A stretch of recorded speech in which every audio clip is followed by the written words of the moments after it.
دایکی کیتۆی کوردستان کێیە؟ چیرۆکی ژیانی چیە و چۆن کۆچی دوایی کرد؟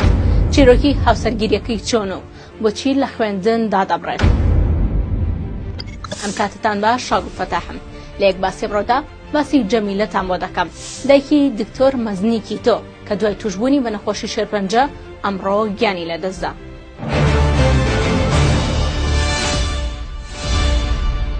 جەمیلە لە دایکبووی ساڵی 1974 لە ڕۆژهەڵاتی کوردستان لە تەمەنی 13 ساڵیدا بە زۆر بەشوور دەدرێت و بەرهەمی هاوسەرگیریەکەی دوو کچ و دوو کوڕ دەبێت.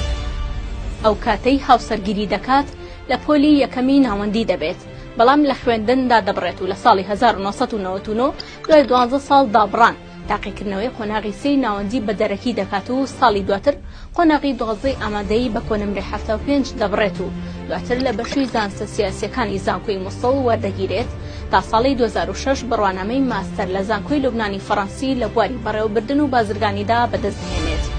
ئەو ژنێکی ئەکتیڤ و چالاک و پڕوزە بووە، بە بەردەوام لە زۆر شوێن و بواری جیاوازدا کاری کردووە، هەر لە وەرگێڕی ئەمریکیەکانەوە بۆ کارکردن لە ڕێکخراوەکانی ژنان، لە کارکردن لە هۆتێلەکانەوە بۆ کۆمپانیای ئۆتۆمبیل نەوەستاوە و ساڵی 2012 دەبێتە کارمەندی بەشی مافی مرۆڤی نەتەوە یەکگرتووەکان لە عێراق. لەوێ سەرەتا دەبێتە بەرپرسی کەیسی خاوەن پێداویستی تایبەتەکان و دوای شەڕی داعشیش دەبێتە بەرپرسی کەیسی ئێسدیەکان. جەمیلە دایکی دکتۆر مەزنە، ئەو پزیشکەی سیستەمی ڕەجیمی کیتۆی هێنایە کوردستان. دکتۆر مەزن سەبارەت بە دایکی دەڵێت دایکم ژنێکی باش و جیاواز بوو، هەزار دڵی هەبوو، مەلی یارمەتیدانی دەوروبەری هەبوو.